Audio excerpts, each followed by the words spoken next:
from The Hague. Mon, what is the latest news from there? Meron na bang updates on legal team of the former president?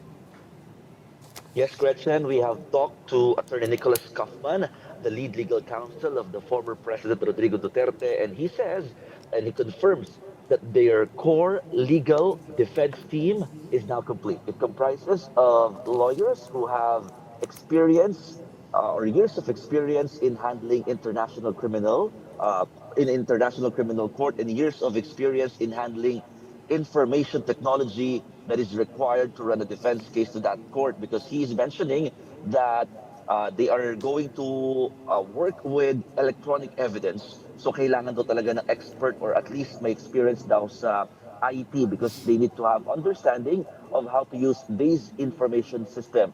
Lahat daw itong 5 lawyers na ito, bagamat di niya na binigay yung mga detalye at pangalan, of course, isa siya doon, pero wala raw ditong Filipino. All of these are foreigners or foreign lawyers, pero meron daw at least 2 Filipino lawyers who are helping them but not part of the core team. Gretchen. Mon, walang binigay na pangalan kung sino itong mga lawyers na ito at iilan yung parte ng team. Oo, walang binigay na pangalan si Attorney Nicholas Kaufman, basta sinabi lamang niya 5 ang bumubuo sa core defense team ni dating Pangulong Rodrigo Duterte. Bagamat we are asking kung meron bang Filipino lawyers no na kasama rin dito, ang sabi lamang niya, meron daw at least 2 Filipino lawyers who are helping outside the core team. They are mostly being supportive in different matters kasi malaking bagay din daw yung nakakakilala mismo sa kliyente who happens to be the former president. Pero very timely that we saw here in The Hague, Attorney